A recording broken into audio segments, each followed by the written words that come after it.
All right, as you guys are finishing that up, we're just going to begin our training just because we want to be as timely as possible. So thanks everyone for being here, and as people come in, we'll welcome them as well. So my name is Jada, and I'm one of the local engagement SMCs here at the Center for Student Action. Today, we're kind of just having this training so that we can give more context for why we serve and create a deeper connection for the local service. And so that you guys can just kind of see those connections and kind of engage deeper with the meaning behind service. So to begin, we're going to introduce ourselves. So like I said, my name is Jada. I'm in charge of community meals alongside one of my coworkers, Caitlin, and I also coordinate all the one-time events. Hannah, if you would like to go next. Hi everyone, I'm Hannah. I'm the SMC for Young Lives and Community Housing Works. Thank you all for being here. Mara. Hi everybody, my name is Mara. I'm the SMC for Experience LA, which hopefully you'll be hearing more about soon, which is something that hasn't happened for a couple years. So really excited to offer it again this semester. And Austin. Hi everyone, I'm Austin Welty. I'm the program coordinator for local engagement, and I'm just really grateful that you guys are serving this semester. Awesome. Well, though that's our team for tonight. We do have other people on our team that you guys have been in contact with and that are running your ministries that I'm sure you guys are all aware of, between Matt, Grace, Maddie, and Caitlin. So yeah, just go into the table of contents, kind of telling you guys some of what we'll be doing. So we will structure this presentation starting with the explanation for why we serve as Christians, and then go into why we serve at APU, why we serve locally, and then talk about our local themes. And then Hannah will give us a nice little tour of how to use managed missions, just so that you guys can have a little bit of opportunity to see how to use it and ask any questions if you have any. And then we'll go into a little bit of a Kahoot time to just kind of test our memory and talk about what we talked about. So up next, I will be talking about why we serve as Christians. If you want to go to the next slide. And you can see this little picture in the corner. His name is John Perkins. And if you go to the next slide, John Perkins is the father of Christian community development. And he created this concept, or this idea, that it's not just a concept that was developed in a classroom or formulated just by random people, but it was by people who are not foreign to the poor community. He was born and raised in Mississippi, and he left Mississippi when he was 17 after his older brother was murdered at the hands of a town marshal. While he was in California, he converted to Christianity and just felt the Lord's call for him to go back to Mississippi and engage in ministry there. While he was in Mississippi, he began to get involved in civil rights, getting involved in loving his own community, and ended up getting arrested a couple times just because he was speaking out against injustice. He began to create a couple different nonprofit organizations and ministries in Mississippi with his wife Vera, and then eventually, when he came back to California, actually created Harambe Ministries, and that is just in Pasadena, if you have heard of it. And so across the board, beyond just what he has done, he lived out these principles of Christian community development. And so these principles evolve from years of living and working amongst the poor. And so if we go to the next slide, we can kind of see a little bit more breaking down what Christian community development is. So John Perkins kind of designated it into 8 essential components. And the first 3 are John Perkins' 3 R's. So relocation, reconciliation, and redistribution. And then the rest of them have been developed by many Christians as they work together to find ways to rebuild poor neighborhoods. So leadership development, listening to the community, church-based. And so all these elements of community development specifically Christian community development, are ones we try to engage here at our office and in our programs. And if we go to the next slide, this is a quote from John Perkins. He is super powerful, like I said, but he also has written books. And so I thought this quote specifically would be really important to look at. He says, justice really is a stewardship issue. And he goes on to talk about just kind of how we can live justice out in the world, in our lives, and how that relates to our faith. And he kind of mentions right here with Micah 6:8, what does the Lord require of you? To act justly and to love mercy and to walk humbly with your God. And so I'll give you guys like 30 seconds to look at the rest of that quote and just kind of ponder on what that means.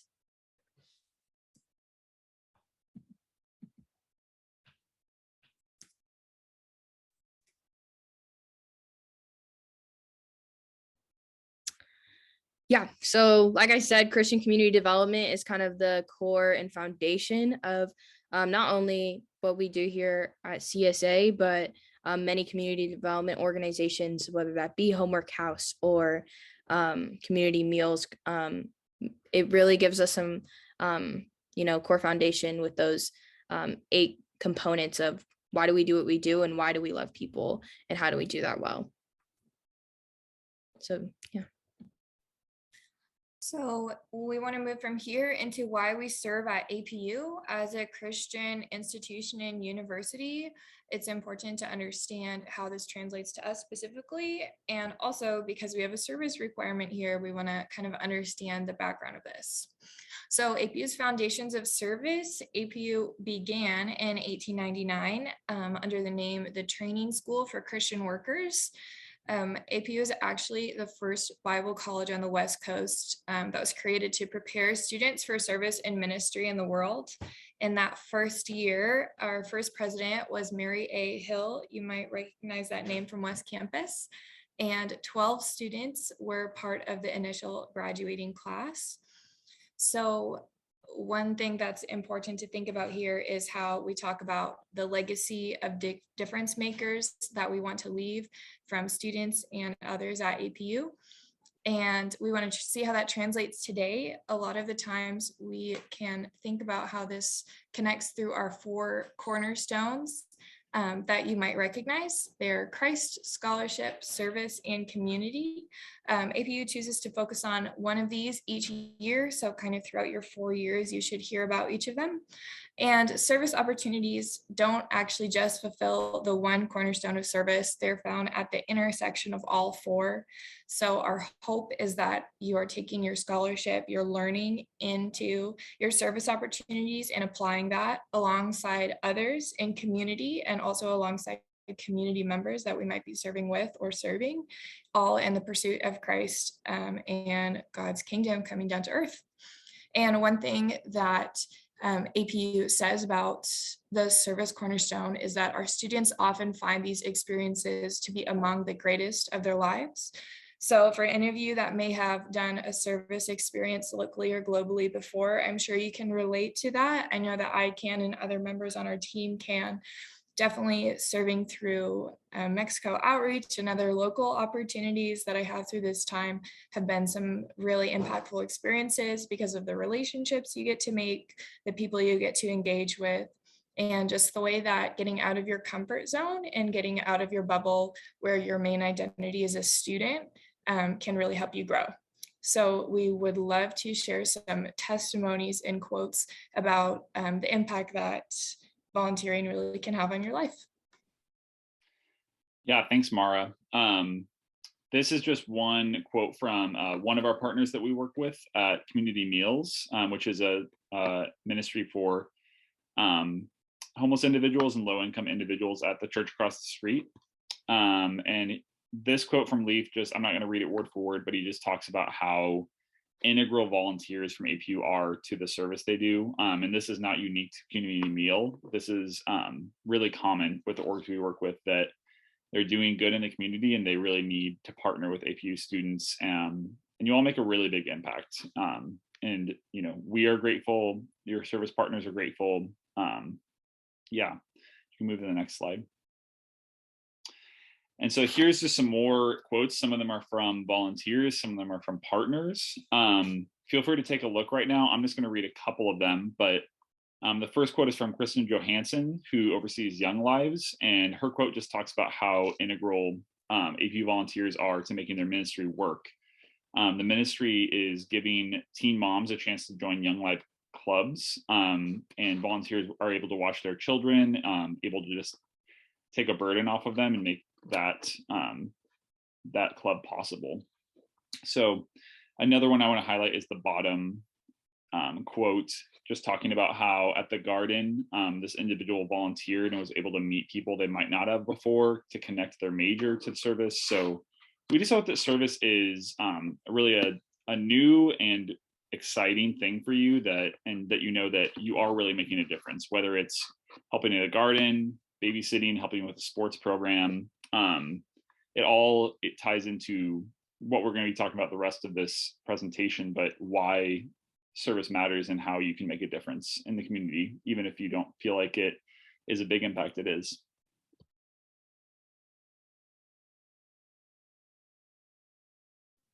Okay, so I'm gonna go ahead and talk about why we serve locally. If it will switch. Okay, so why is it important to serve locally? First, it affects your life. We are only here at APU for about 4 years or more or less, depending on your personal track. But for those few years of your life, Azusa will be your home, and it's always important to treat your home with respect, love, and nurturing as we're called to by Jesus. Secondly, your perspective matters. So there are things that you see every day here in Azusa and the greater LA area that are related to our different service opportunities. Additionally, you each have different passions, talents, and ultimately different perspectives and backgrounds than anyone else. And those can really add value to our services and our local services. Thirdly, through volunteering locally, you will learn about the different systems that are in place here in the greater LA area and ways that you can either improve them or foster a sense of belonging within them. Fourth, there is great opportunity in our area. So the LA area is home to many low-income families and people in great need of our services. And because we are able and young people, it is important to provide support for those that need it the most while we can. Fifth, you will be helping the future residents of the greater LA area. Like I mentioned in point 4, the need is great, but a lot of this is due to a cycle. So it's important for us to all fight the cycle of poverty and use our abilities and talents to improve the future of our area and also APU in general. And 6, you can inspire others and meet new people through our local opportunities.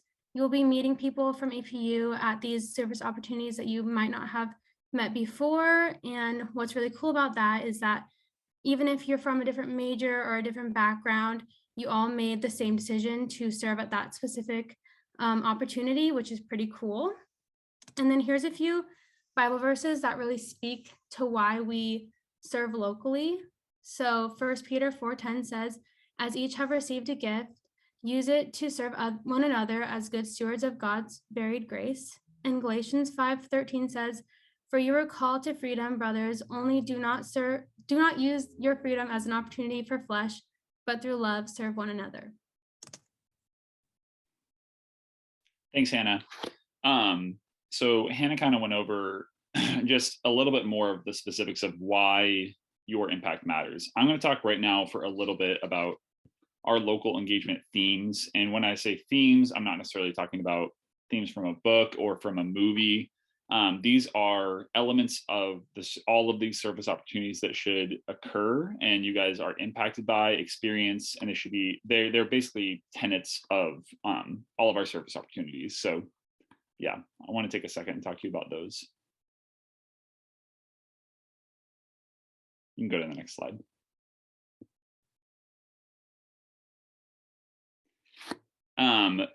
Our first theme is responsible service. So a lot of this Hannah touched on previously, but how can we do service in a way that is empowering and not debilitating? So asset-based community development I had to practice to say that, try to say it 3 times fast, is a theory of community development that sees the people who you are serving as the ones who really have the answers, who have strengths, and it's about partnering with them, figuring out how to help with them find solutions that they already have within strengths that they already have. This is very different than kind of a saviorism approach where you come in, think you know all the answers, think it's all about you. That's not what we want in our service opportunities. And we really want to stress that this is a partnership and a relationship. This is done through humility. I think it's really important that you come in as a learner. That's maybe our number one expectation of you as a volunteer, is that you come in willing to learn, partner, and grow. All of our opportunities have some degree of consistency, whether you're volunteering once a week, twice a week, every other week, once a month, or maybe you're volunteering once a semester. We work with organizations that have consistent connection to the communities they're in, so that they know what they need, so that they are actually in touch with what's going on with the people who live there. And we want to pursue authentic relationships. We don't want anything that's transactional, which basically means I give you this, you give me that. You all are getting service credits for your service, so that's okay. But we don't want you to come in expecting that, I'm going to like make a couple meals, I'm going to move a couple things, I'm going to like talk to a kid, and then, then it's all about me. We want these to be authentic relationships where it's all about mutual learning. Second theme is faith and justice. The big part of this is that we just cannot turn a blind eye to suffering in the world. A lot of what Hannah talks about is true, in that what Jesus did when he was on earth was incarnational ministry, which is just a big word for in the flesh, in person presence. It's super important that we live out our faith and show and impact communities that we think have a need for our presence, our talents, our gifts, our time. And ultimately, our actions represent Christ wherever we are, and we want to represent Christ well.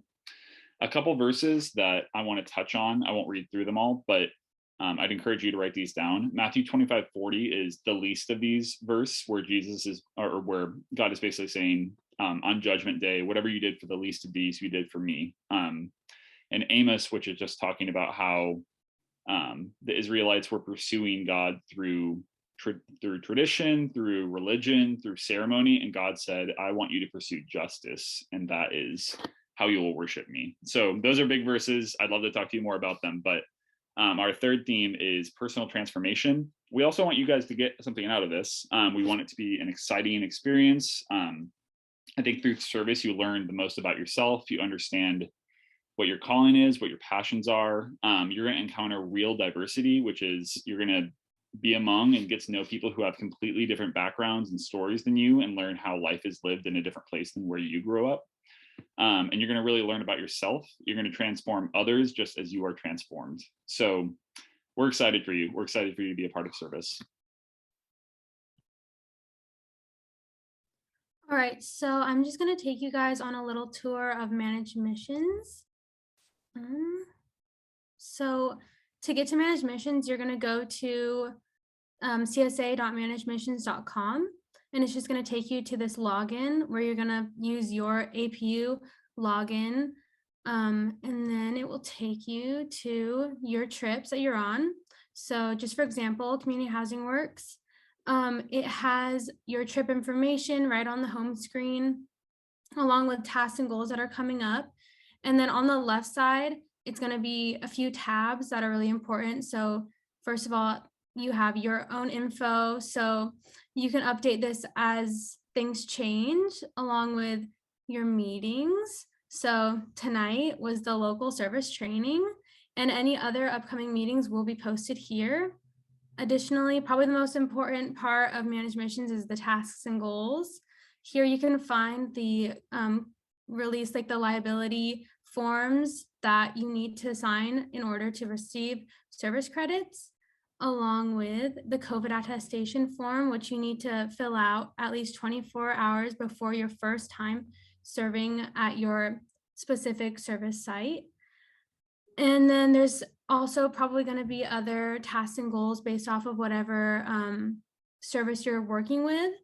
You can also feel free to message. I think you can message on here if you go to the front. Yeah, so you can click email trip coordinator and you can email us directly there. And that's very beneficial as well. And then that's pretty much all managed missions.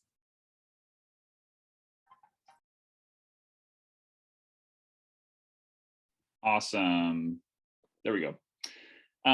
Thank you all for joining us. I'm going to put this link in the chat. This is a form just to kind of give us a sense of how we did in this presentation, what you were able to take away from it. So please fill that out as you're able to. But we are just so grateful that you're serving this semester. We really just think it makes a huge difference, and we're excited for what you're going to experience, the growth and transformation you'll experience. And yeah, thank you again.